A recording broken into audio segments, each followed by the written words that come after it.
Experto en servicios financieros y asesor de distintas empresas de seguros y bancos en Brasil, América Central, México y Estados Unidos. Estratega y corredor de bolsa, certificado por el Banco Nacional. El gerente y socio de McKinsey México, Sergio Weiser, en Milenio Negocios.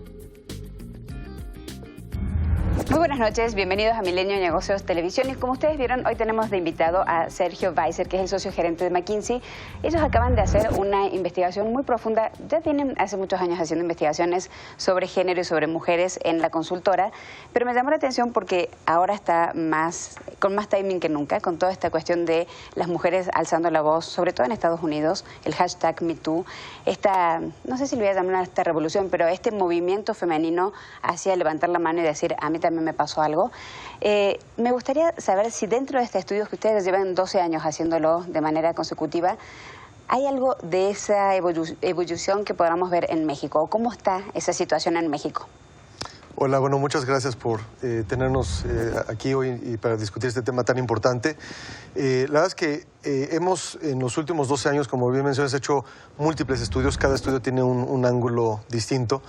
Y lo que ha pasado en el último, lo que se ha salido en la prensa en el último año ha sido muy fuerte y muy visible y muy evidente. La verdad es que los estudios están más enfocados incluso en temas todavía más básicos de la falta de representación de la mujer en el ámbito laboral, ¿no? Tanto así que yo me olvidé de presentar a la mujer de la mesa, que me van a hacer género. ¿Qué tal yo? O sea, qué mal ejemplo que soy.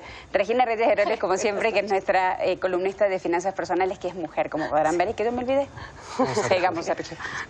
Uno de los estudios se buscaba identificar qué factores estaban haciendo que las mujeres no tuvieran las mismas posibilidades que los hombres.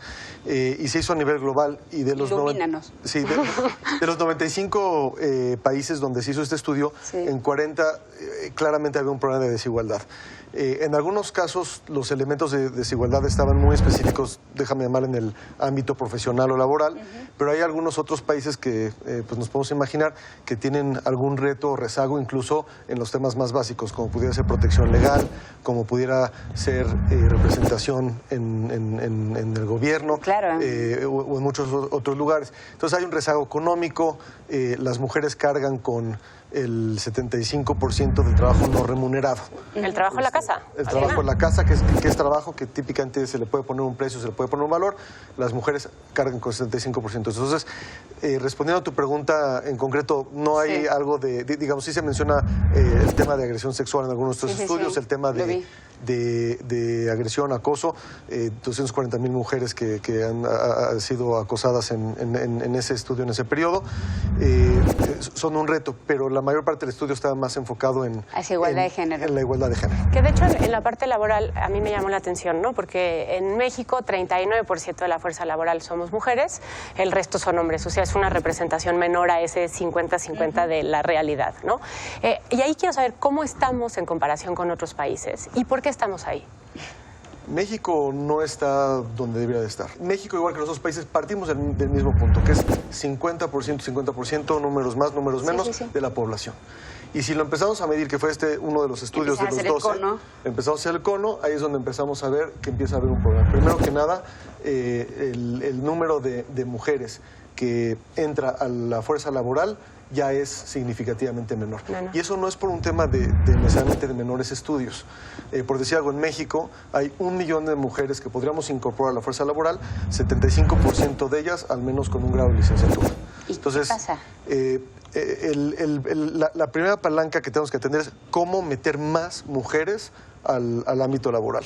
Y ahí nos metemos algunas barreras sociales y culturales muy, muy importantes.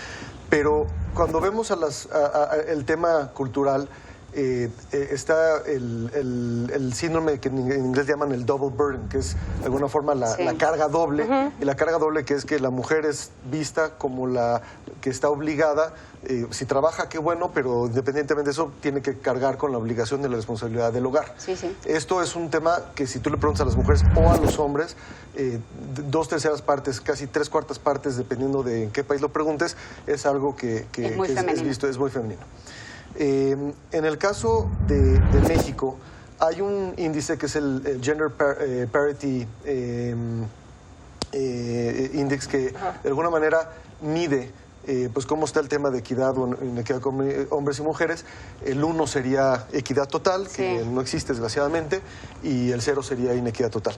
México está en ese índice en .62, Latinoamérica está en .64, y Estados Unidos está en .72. Entonces, lo triste de México es que dentro de la región latinoamericana estamos por debajo del promedio. Y sin embargo, si tú le preguntas a los principales ejecutivos, ellos dicen, o México se encuentra entre los principales países de Latinoamérica que dicen que la equidad de género es el tema más importante. Entonces aquí está la discrepancia entre lo que se dice y lo que se hace. Y no es un tema, uno podría decir, oye, las mujeres no tienen la ambición o qué pasa, ¿no? Sí, no son ambiciosas y no quieren ser y eso carrera. No puede ser más lejos de la verdad. Las mujeres tienen exactamente la misma ambición, 2 puntos porcentuales diferentes según esta encuesta, que dicen queremos tener un puesto ejecutivo. Y cuando les preguntas si están dispuestas a hacer el sacrificio de la casa por el tema del trabajo, sale prácticamente igual que los hombres. Entonces no es un tema de ambición.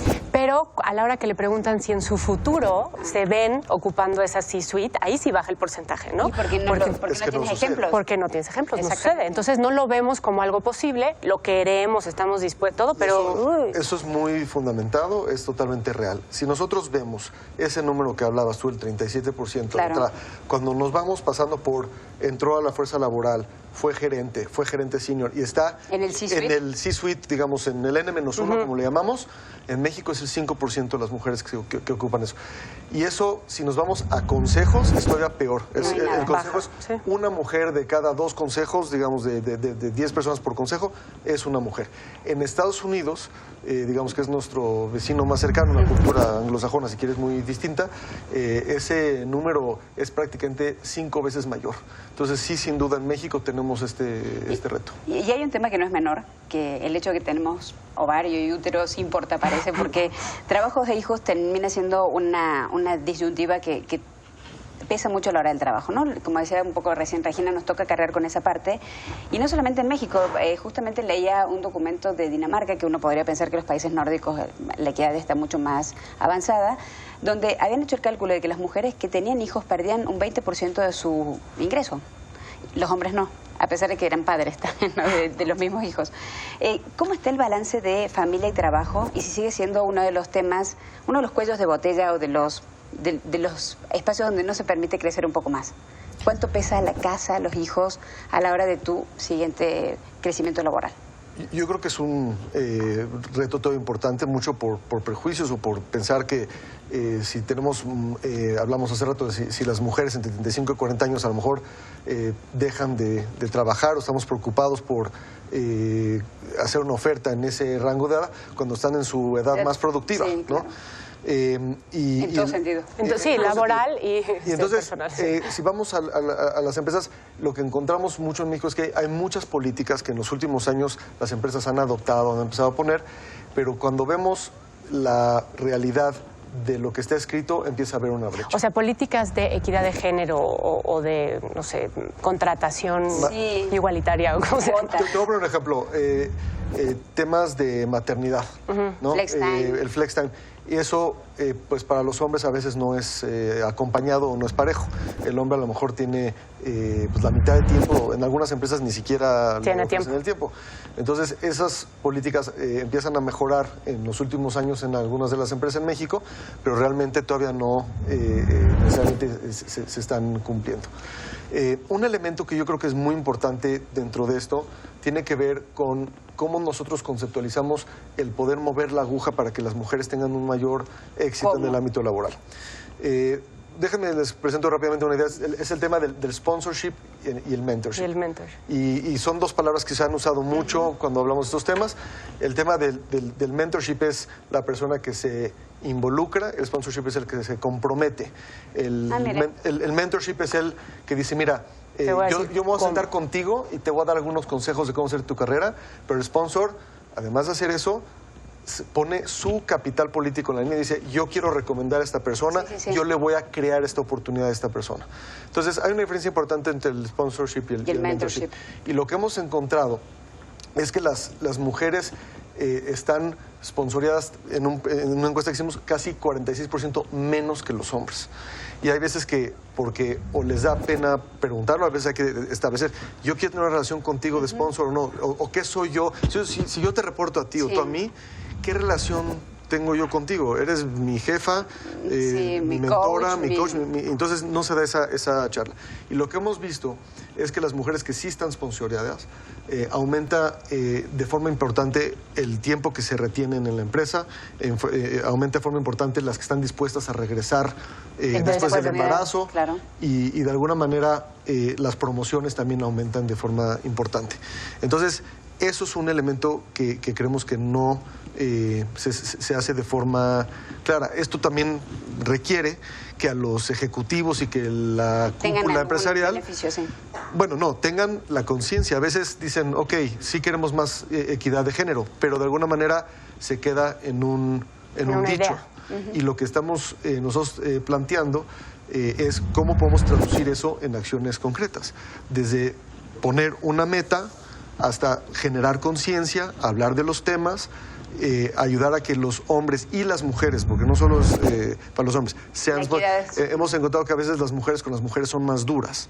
Este diagnóstico que ustedes hacen, lo repiten todos los años, tenemos como muchas verdades alrededor de esto, ¿no? Las mujeres son importantes en la empresa, una empresa que tiene más mujeres en los cargos directivos tiene mejores retornos de inversión, una mujer dentro de un consejo directivo levanta los ingresos de la compañía y Si sabemos todas estas verdades, si sabemos que las mujeres dentro de las compañías traen todos estos beneficios, ¿cómo se rompe el círculo vicioso para que sí ocurra?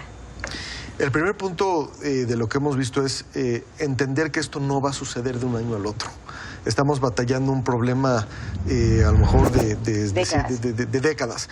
Y de alguna manera el hecho que estemos aquí sentados hoy y hayan dos mujeres y un hombre, me parece que ya esto a lo mejor hace 40 años no necesariamente hubiera sido el caso. Entonces, lo que creemos es que para que se mueva la aguja sí va a tomar de 5 a 6 años. ¿Y las cuotas? O sea, ¿cuotas sí o no? ¿Sirven? ¿No sirven? Yo creo que las cuotas como meta deben de existir. De alguna manera necesitamos meter más mujeres al mismo nivel que hombres al inicio del trabajo. Necesitamos crear las condiciones para que las mujeres puedan trabajar las mismas horas. No solo es un tema, ok, a lo mejor sí trabaja el mismo número de hombres y mujeres, pero las mujeres trabajan menos horas. Y tercero, ayudar a que las mujeres tengan la igualdad de circunstancias para migrarse a los sectores más productivos y subir la productividad. Si me permites un segundo, en el 2018 estamos lanzando esta encuesta que se llama Women Matter, del 2018, específicamente para México. Se hizo en Estados Unidos y en Canadá, son los únicos otros dos países que la tienen hecha, donde lo que estamos buscando es dos cosas. Uno, identificar exactamente cuáles son esas palancas que van haciendo que las mujeres puedan ir avanzando en el ámbito laboral y con entrevistas también a mujeres para entender un poco más de la textura, para no quedarnos solo con los números. Y vamos a hacer una comparativa de las políticas de las empresas que mejor lo están haciendo en México para tratar de destilar algunas mejores prácticas. La intención es tenerlo en el cuarto trimestre de este año. Bueno, hay que anotárselo por ahí. Nos vemos aquí. Sergio, muchísimas gracias, felicitaciones por este informe. No, gracias. Regina, perdón por que no te presentes. Muchas gracias por acompañarnos como cada miércoles. Y a ustedes muchísimas gracias por acompañarnos como cada miércoles. Nos vemos la semana que viene con más Milenio Negocios Televisión. Muchas gracias.